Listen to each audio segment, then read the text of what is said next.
What you're saying is an effective terror response against Pakistan also means that you have to treat your own Muslims justly, fairly, properly, and equally. The two go together. You can't ignore one while claiming to be excellent at the other.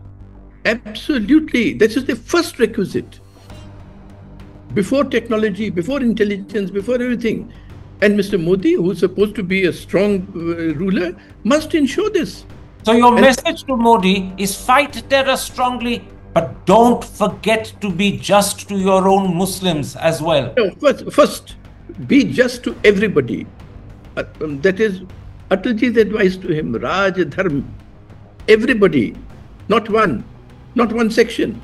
Not your constituency alone.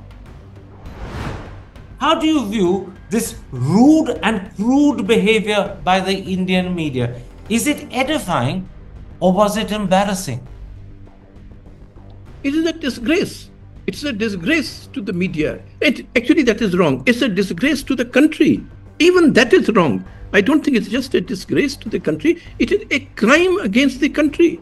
You bring our country to such ridicule in the name of free speech. At the same time, you are pushing a government by raising expectations. You are pushing them to doing things that would be wrong, for which for which the defense forces may or may not be prepared at that time. You certainly don't know. These fools would not know. And then to start saying Islamabad captured and Lahore captured and Karachi port destroyed, well, nonsense. They must be held to account.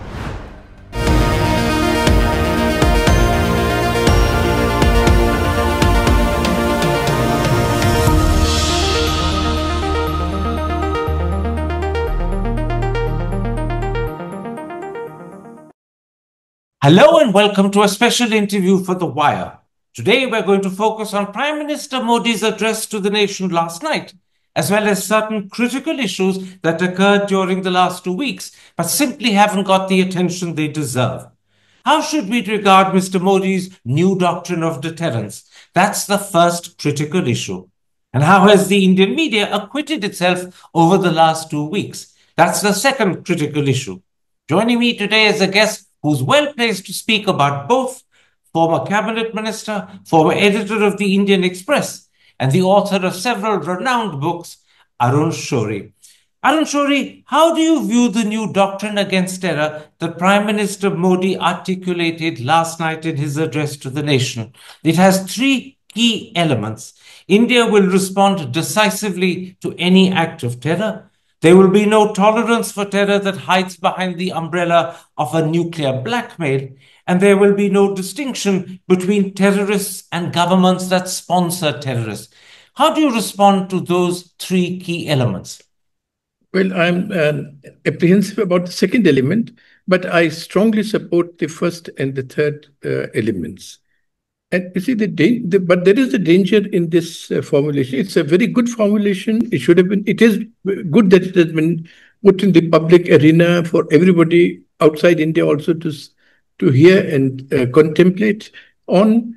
But there is a danger in such things, and that is that you give the trigger into the hand of the terrorist or those controlling terrorists. I'll give you an example which may be more congenial in India. Supposing there is a terrorist group that wants to do, that is against the Pakistani establishment, let's say in the northwest of the country or Balochistan, and to inflict harm on their own establishment and bring great costs on them, they actually do an operation in India. And then we have to respond according to these three elements. Therefore, much more is required in this. And the first element in that, Karan, is intelligence. The answer to terrorism is intelligence. You can't bombard like Gaza. Then you are alienating the population and you will get a flood of terrorists next time. You can't destroy airfields and air bases every time. You must be able to target the individual terrorist. And let's say the same example Israel does, even if the person is in Iran, but is an individual terrorist. So that intelligence capability we have to acquire, and Pahalgam itself shows that we don't have that capacity. You see, what is being said, that there were two terrorists who came from Pakistan 2, 3 months earlier. We didn't spot them. We didn't know that they have come in. Two joined them from within India. We did not know. They must have been loitering. They must have been. They must have had shelter. We did not know. Then it was said that the four of them were in this very on this very site for 2, 3 hours, wearing, in one report it said they were wearing military uniforms, and our intelligence did not know. So I would think that it's very important when formulating such a doctrine, please pay much greater attention to intelligence. Can I interrupt and put this to you? Intelligence was a word, as far as I recall, that didn't feature in Mr. Modi's address last night at all. He didn't speak about it. Well, and maybe technology also didn't, but it is a very important thing. If he did not, it could not be out of inadvertence or forgetfulness. It must be, irrespective of his address. Everybody in the government, everybody elsewhere has to remember intelligence is the first key. Second is technology. See, even these 4 days would have shown, your exchange with Praveen Soni showed, that there are many apprehensions about technology, about some things which we must have had strength in, let's say the anti-drone missiles, but maybe in other things we did not.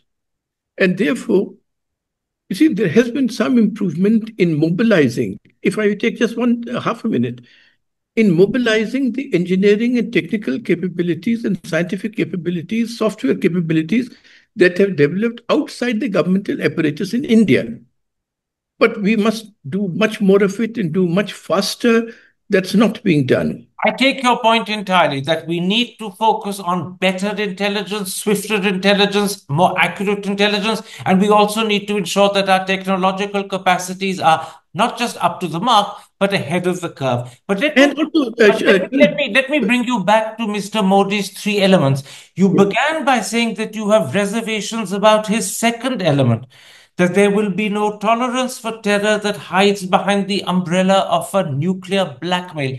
What are your reservations there? Because that applies specifically to the situation vis-a-vis Pakistan. Yes, you see, yes, in the end, you are not going to submit to blackmail.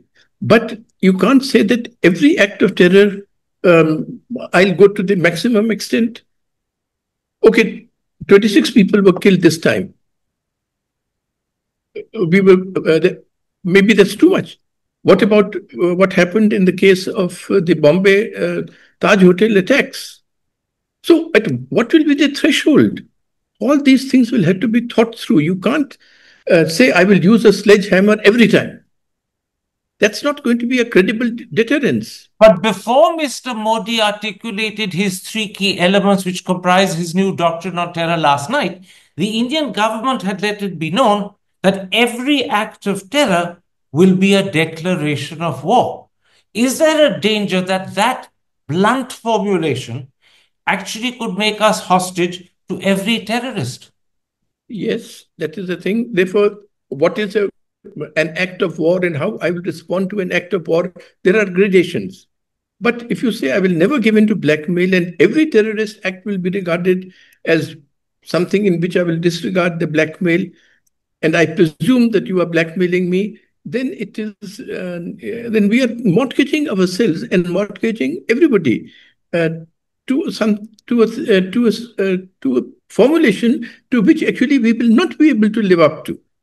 So, if I understand you correctly, you're saying that whilst you broadly approve of the 3 elements of Mr. Modi's doctrine of terror, they need refinement. They need better language so that we are not mortgaged, to use your phrase, to every terrorist act that happens. That is one point. Second, that these formulations can become, they can lose credibility if we cannot live up to them. That requires intelligence, that requires technology, not just you take a drone from Israel and put a label on it and say, I've given it, this is Atmanirbharta. No, you must develop the technology from bottom up, because otherwise the tap can be turned off at any time. And third, I feel, Karan, we must diversify our alliances. We have become too close to the Americans. And you will not be able to live up to such doctrines when you are too close to anybody. I'll give you an example.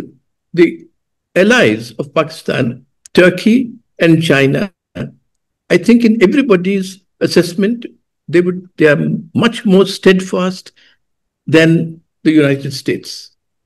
The US has let down every ally. So we must diversify our alliances and contacts. And even more important than that, Karan, I feel, I'm sure you feel, that in India and Pakistan, in both countries, there is such misperception about the others, complete ignorance of the others. And therefore, there must be, even when you are saying, I will be very strong and I will hit back, and even as you are hitting back, there must be great people to people contact. In other words, we need to understand our enemy much better and much more truthfully. And yes, and Karan, they must understand us. We don't know anything about the internal debates in Pakistan. There are reassessments within Pakistan of what they have brought about themselves, not only in this episode, but in the nature of their state and society. I understand your point, but the audience listening to you will point out to themselves that there's a very important distinction you're making. As rhetoric, as language, you approve of the formulation that Mr. Modi articulated last night. But the key elements that are hard to establish of intelligence and technology is where we are lacking. The hard work still has to be done, but the language of presentation has already happened. No, but both these things go together. Now that formulation has been made, we should reassess our own capabilities to live up to it and do this. And if I may just mention one more point, you see, of getting to know the enemy and getting the enemy to know us. We always hear about these back channel contacts. A telephone call between two DGMOs or two foreign ministers or through somebody else is really not enough. Why not start with judges going from one to the other? Supreme Court judges, they are not spies of theirs and ours. Professors going, heads of technology institutes or management institutes going. You can think of many. But Mr. Modi would counter that by saying that at a time when there is a credible, real, and growing threat of terror, these sort of exchanges, people to people, whether it's judges, whether it is other people, is impossible. You're suggesting that he should, in a way, move away his entire thinking. He should change his thinking. I do not know his thinking in this matter, but I think, yes, why? He went in a plane to the wedding in Nawaz Sharif's house. No problem. You have to break through this barrier. Otherwise, let's say Dullat and Durrani are meeting. Has the country's capacity suffered? No. And they wrote books jointly. We learn from them. So you're saying side by side with the developments that we take to ensure that we are equipped to fight terror, we also need to establish better person-to-person contacts to understand the other country. Yes, at all levels. Let them come and see. There will be a very strong argument within Pakistan. Give up what you are doing. See the progress that the Indians are making. Let me put to you an alternate viewpoint expressed by one of India's most highly regarded counter-terrorism specialists, Ajay Sahni.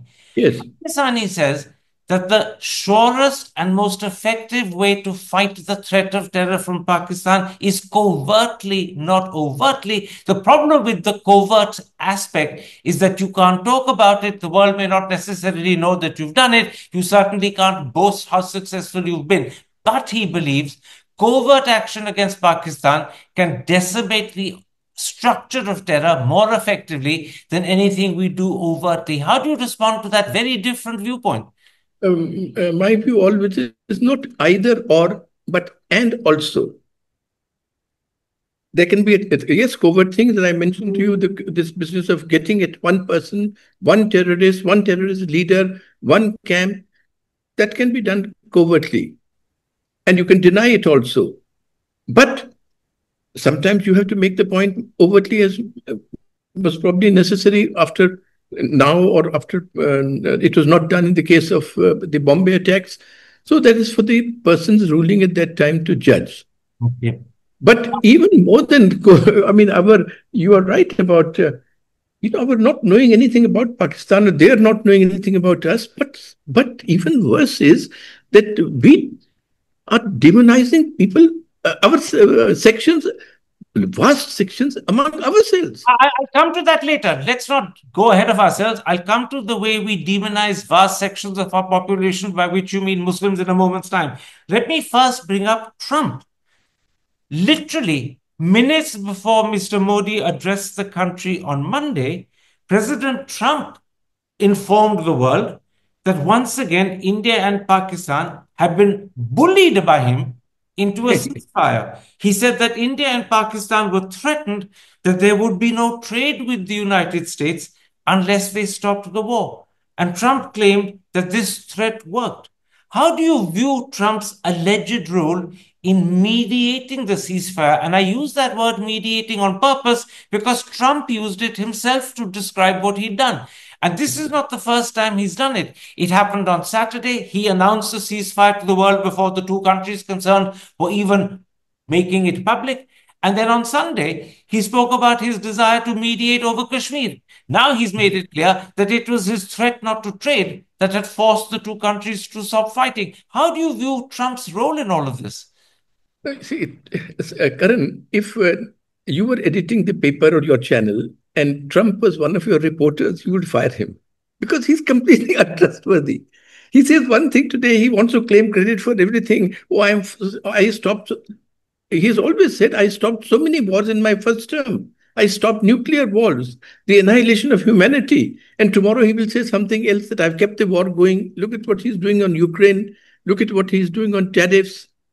He kept saying the Chinese are in touch with me, and the Chinese said, no, we are not contacting him. The only problem, Mr. Shourie, is that Just, Trump is not a reporter that an editor can fire. He's the president of the United States. yes, and I'm His sure. actions can work against the interests of India and Pakistan, which is why I ask, how do you view his determined, deliberate, repeated attempts to insert himself, claim credit, and try and mediate? How do you view that? One is, please give him credit. Say, okay, Baba, wonderful. Anybody who has helped bring about peace, wonderful person. But don't take him at his word. Don't believe him on this or on any other thing.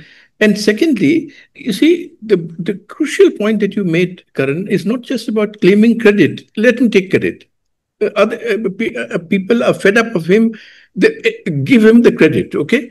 But he takes credit for putting the tariff rates at 145% for China. He takes the credit for bringing them down by 100% in one meeting. So don't worry about that. But the very important point you made was he's claiming mediation. And in the tweet he put out, I think on Sunday, he said that he was willing to mediate and bring about a solution on Kashmir. That is the dangerous thing, and we must discourage that. And I feel that in the statement that the Prime Minister has made, and what the military spokesman have made, the Foreign Secretary have said, there is no question about any mediation on issues relating to Kashmir. Okay, let's then move at this point to the second big subject I want to discuss with you. But before I do, I want to sum up this section by asking you this. In your eyes, and you've been a cabinet minister, which is why I ask you this, in your eyes, how has the Indian government acquitted itself since April the 22nd, when the Pahalgam attack happened and the present crisis began? What's your overall judgment of the way the Indian government has acquitted itself? Actually, we don't know how the government has acquitted itself because we do not know what the government is doing. We know that Mr. Modi was holding meetings, that's all. We really do not know the steps by which they took. I think the decisions that were taken were the right decisions, and the credit for that, for implementing that, goes to our defense forces. And they must have been operating under great constraints, maybe under great uncertainty. But as to what the government is doing, in my view, and I hope the Prime Minister, or nobody will take any offense. There is no government, there is the Prime Minister. But And how has he acquitted himself then? What is and your judgment of Mr. Modi? maybe his own very small circle of civil servants or other advisors. Otherwise, there is really no government as such. Whether you take it on finance ministry or you take it on anything else, maybe the only, whether it's on health or education or anything, you just tell me which is the minister In to which whom you case, can let me attribute. put the question like this. If you believe there is really no government as such, there is only a prime minister, let me then ask you, how has the prime minister, in your judgment, acquitted himself since April the 22nd? I think in the initial stages, there was too much hesitation and sort of going into a closed room. That was creating great unease in the country, and also giving these media fellows, I suppose we'll come to them, the time to scream and shout and abuse. And that was constraining, in my view, the options of the Prime Minister himself, because now expectations were being built up. Kuch kar nahi raha, kuch kar nahi raha. So you may be hurried into doing something for which you are not fully prepared. You're saying the prime minister should have taken active steps to curb the media's childish warmongering. Of course, because this is his media. It's not an independent media. It's not Godi media only. It is a Modi media. Some chap, my friend Hiren Joshi or anybody, will make a telephone call and they will pipe down. So are you saying the prime minister has been ineffective? No, he has not paid attention to it. I do not know if he would be ineffective if he tried and nobody listened to him. But I cannot imagine any of these 5, 6 channels not listening to him or to his chaprasi. Okay. Hi, I'm Karan Thapar. Over the last few years, I hope you've been watching my program, The Interview on the Wire. During that period, I've interviewed doctors, politicians, businessmen, scientists, authors, and even the occasional Nobel laureate. For me, it's been exciting. I hope it's been enjoyable for you.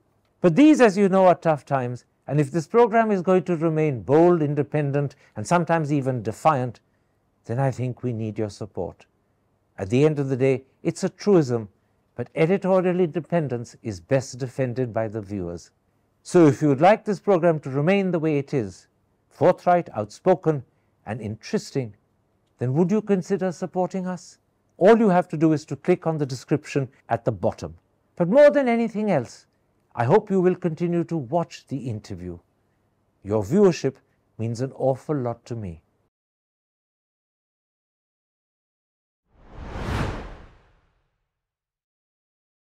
Let's then come directly to the media at this point. Because the truth is, the Indian media, particularly Indian television channels, went ballistic in the way they covered and responded to Pahalgam. News Laundry has put together a compilation. Here are 3 brief clips as an illustration of what the Indian media was like over the last 3 weeks.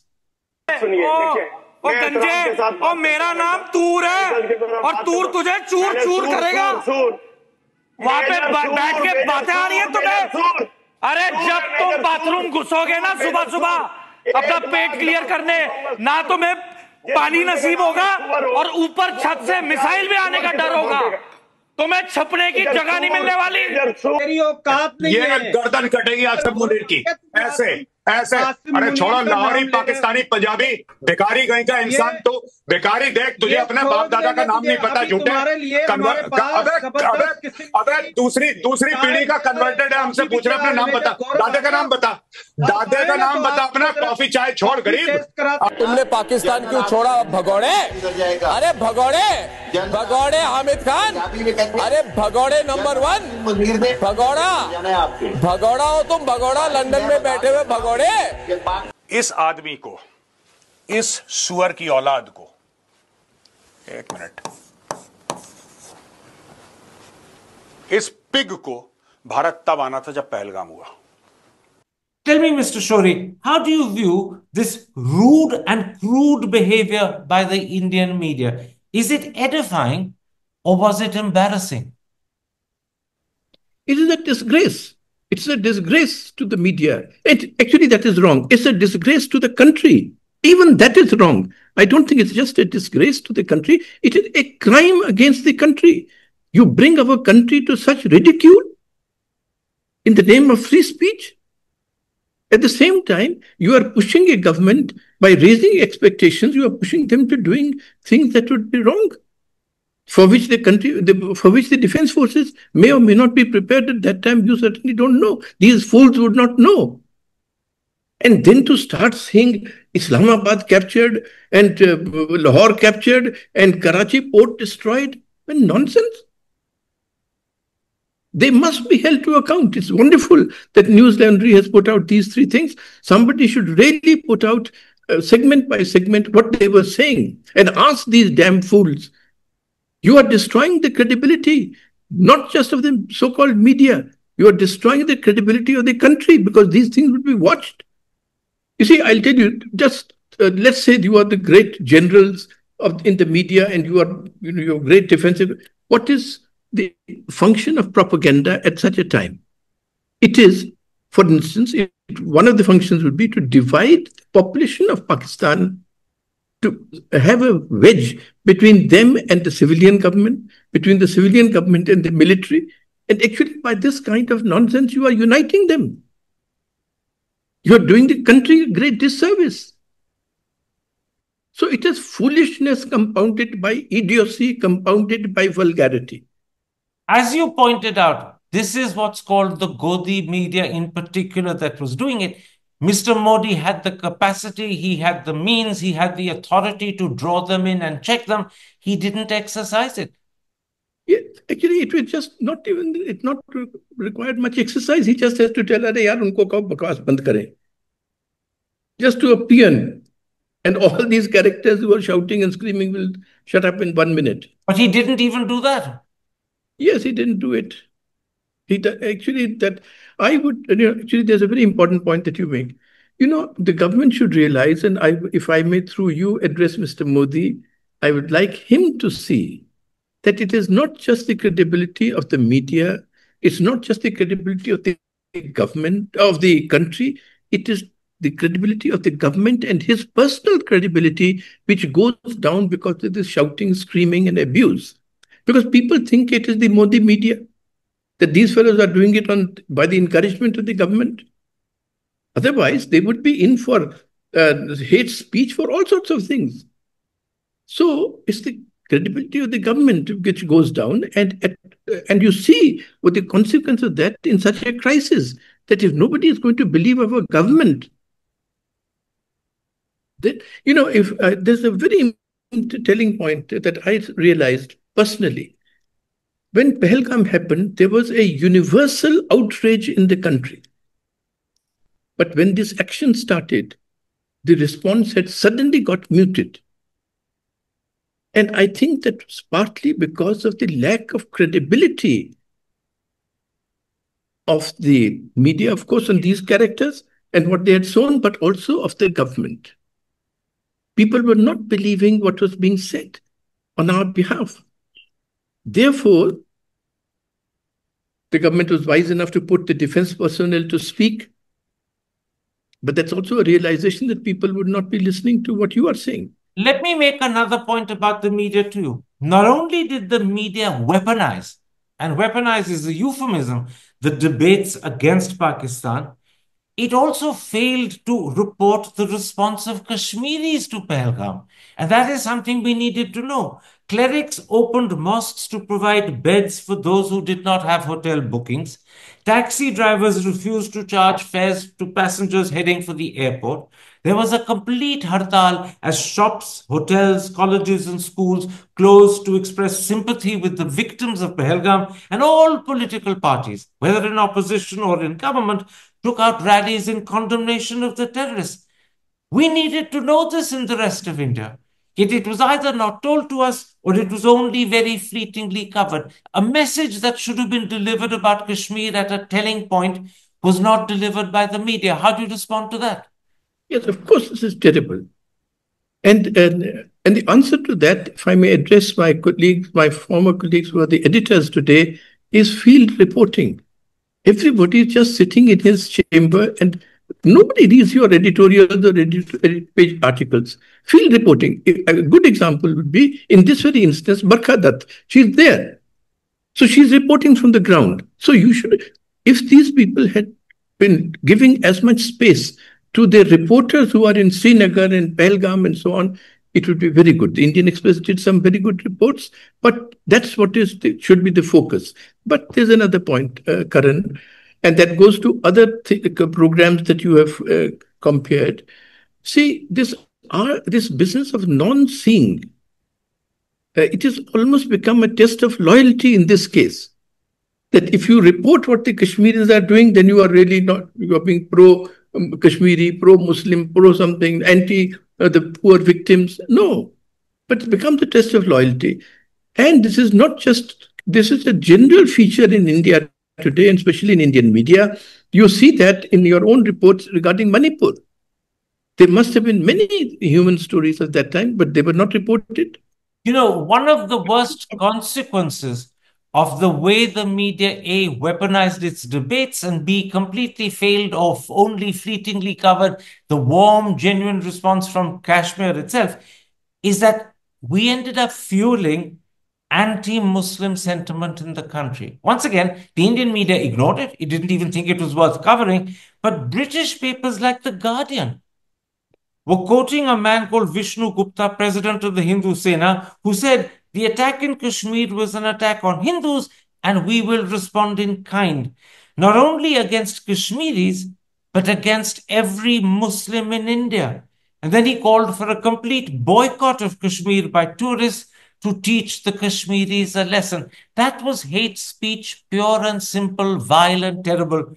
Yet no one took any action against him. There were multiple other examples like this, I'm sure. No one took action against anyone. Yes, and that is suicidal. Because, see, you alienate the Muslims, assume, you convince them that they are not welcome here, they are not equal citizens of the country, then you can't feel sorry for yourself that 3-4 among that 2,000 have become terrorists or taken to the gun. You have done it. And what you are saying, that no action was taken, that is the pattern. If anybody from the opposition says anything, you may, okay, hate speech, file a case. Whether it proceeds or not, file a case. In such cases, there is no action at all from Ritambra's time, from that Pragya's time, from so many persons. And it has become the custom now. It's therefore the complicity of the executive, complicity of the BJP to which I myself belonged in Atalji's time, and much more, what do you call, infuriating complicity of the courts. The courts take notice and they issue notices when somebody from the opposition is involved. But when it is anybody aligned to or inclined towards the ruling establishment, they don't. Let me sum up by putting this to you. Would you agree that side by side with the coherent, cogent, effective doctrine on terror, which Mr. Modi began by articulating last night, side by side with necessary covert action, which has to be done covertly by definition, side by side, we also need to ensure that our media puts out the right message, that we treat Muslims, 200 million of whom live in our country, properly, equally, fairly, and justly. Because if we're going to fight terror, we can only do so unitedly. We can't do so with fissures in our own ranks. Absolutely. And that message has been given many, many times. If I may rub it in by quoting none other than Jesus himself. In Matthew, you will recall, Jesus says, every kingdom divided against itself is brought to dissolution, to desolation. Every city or house divided against itself will not stand. How can it be that people will not get enraged and will not, and it is not that the whole Muslim community is going to go elsewhere or the whole Manipur is going to go to China. No. All that will be required is that out of 20 million, 200 people take to the gun. And we will be spending resources and losing lives for those 200. And it becomes a vicious circle. See, the Muslims are terrorists. The Maoists in Chhattisgarh whom they are killing are not Muslims. But we don't think of them. What you're saying is an effective terror response against Pakistan also means that you have to treat your own Muslims justly, fairly, properly, and equally. The two go together. You can't ignore one whilst claiming to be excellent at the other. Absolutely. This is the first requisite. Before technology, before intelligence, before everything. And Mr. Modi, who's supposed to be a strong ruler, must ensure this. So your message to Modi is fight terror strongly, but don't forget to be just to your own Muslims as well. No, first, be just to everybody. That is Atalji's advice to him, Raj Dharma. Everybody, not one section, not your constituency alone. So everybody, and then all the other things also. So that part, Mr. Modi must realize he has lost that opportunity. He must regain it, and it will require great effort, and it will require great reversal, and it will require shutting up these fellows, both within the party and these Hindu Senas and so on. So to fight terror effectively, you need to ensure you treat Muslims properly. Muslims, Tamils, everybody as an Indian, colorblind. That's the first requisite. Listen to Jesus. That perhaps Mr. Modi would be disinclined to do. At that point, when you're laughing, I thank you for the time you've given me. Take care, Arun Shourie. Stay safe. Thank you, Karan. You are, as usual, an educator, and each crisis brings out an even better Karan Thapar. Thank you, Arun. That's very kind of you. Take care. Hi, I'm Karan Thapar. Over the last few years, I hope you've been watching my program, The Interview on the Wire. During that period, I've interviewed doctors, politicians, businessmen, scientists, authors, and even the occasional Nobel laureate. For me, it's been exciting. I hope it's been enjoyable for you. But these, as you know, are tough times, and if this program is going to remain bold, independent, and sometimes even defiant, then I think we need your support. At the end of the day, it's a truism, but editorial independence is best defended by the viewers.